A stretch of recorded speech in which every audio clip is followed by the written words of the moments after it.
4. Donc, l'énoncé. Un bus est parti de la station d'arrêt à 9h30 minutes. C'est l'instant de départ et il est arrivé à la station suivante à 9h40 minutes.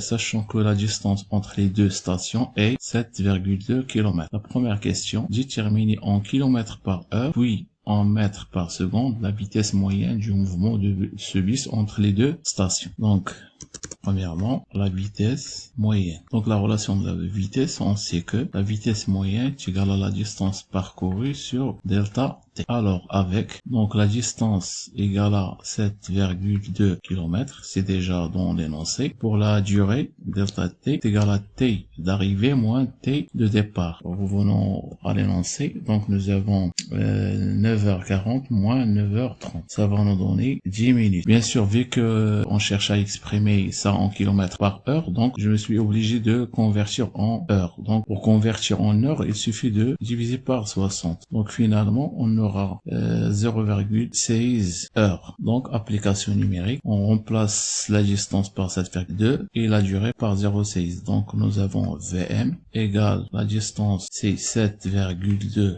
km divisé par 0,16 heures. Donc finalement, on aura comme valeur 43,2 km pour convertir. On sait que pour passer du mètre par seconde en kilomètre par heure, soit on multiplie par 3,6, soit on divise par 3,6. Dans notre cas, bien sûr, pour passer en kilomètre par heure en mètres par seconde, il suffit de diviser par 3,6. Donc, nous avons 32 sur 3,6. Donc, finalement, on aura comme valeur 12 mètres par seconde. Et si elle nous a demandé de convertir en mètres par seconde, on pourra utiliser ce schéma. Pour la question 2, pendant que le bus roulait à vitesse constante v égale à 60 km par heure, le conducteur aperçoit et a observé quelqu'un au milieu de la route à une distance loin de 50 mètres. Donc, il a appuyé sur les freins pour arrêter le bus afin d'éviter la collision avec cette personne. On donne la durée de la réaction du conducteur est TR, c'est le temps de réaction. Aussi, la distance de freinage d'un bus roulé à une vitesse V60. Donc, la distance de freinage pour notre cas, ça veut dire lorsque le bus roule à 60 km par heure, est donné, DF est égal à 30 mètres. Question 2, déterminer la valeur de la distance de réaction. Alors, avant de passer à la question, on va essayer d'expliquer cette situation. Donc, pour bien comprendre la question, je vais essayer de faire un rappel de cours sur la distance de réaction et de freinage, ainsi que la distance d'arrêt. Donc, on sait toujours que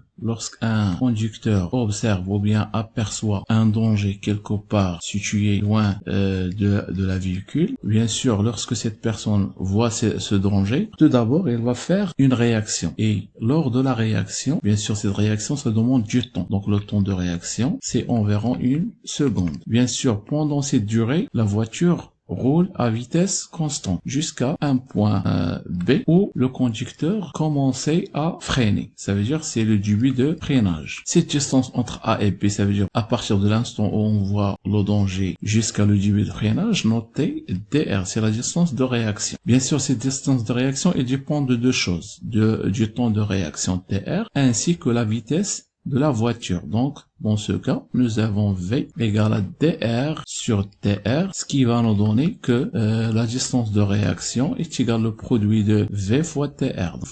Une fois qu'on a calculé cette distance, on passe à la deuxième phase, c'est la distance de freinage, notée DF. Bien sûr, cette distance, ça commence du début de freinage jusqu'à l'arrêt définitif de la véhicule. Et une fois qu'on a calculé le DF, bien sûr, on pourra déduire la distance d'arrêt, ça veut dire entre l'instant où on aperçoit le danger jusqu'à l'arrêt, ce n'est autre que la somme, donc notée DA qui est égale DR plus DF. Donc maintenant dans la question, qu'est-ce qu'on nous a demandé de faire, c'est de calculer DR. Donc pour calculer DR, on va utiliser cette relation. Alors la question dit que détermine la valeur de la distance de réaction DR. Donc de la distance de réaction, on sait que la vitesse égale à la distance sur le temps. Dans ce cas, c'est DR sur TR. Alors, donc ça donne V fois TR. Passons à l'application numérique. Donc la vitesse, dans ce cas, c'est 60 km par heure multiplié par 1 seconde.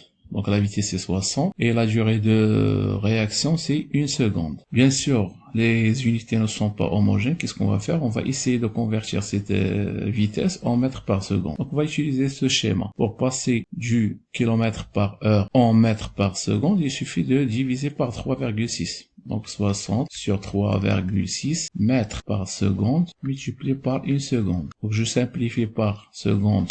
Et finalement j'aurai comme valeur 16,67 mètres. Passons maintenant à la question 3. Il nous a demandé de dire si le conducteur va-t-il réussir à éviter la collision avec cette personne. Donc revenons au schéma précédent. Donc pour savoir si ce conducteur s'arrête avant ou bien après la personne, il suffit de calculer la distance d'arrêt. Donc troisièmement, la distance d'arrêt est égale dr plus df. Donc pour dr c'est déjà calculé, 16,67 plus df c'est déjà donné dans l'énoncé. Nous avons comme distance df est égal à 30. Donc plus 30, ça va nous donner vers la fin 46,67 mètres. Ça, c'est la distance d'arrêt. Qu'est-ce qu'on constate? On constate que la distance d'arrêt 46,67, elle est inférieure à 50. Le conducteur a évité la collision. Alors, le conducteur a évité la collision.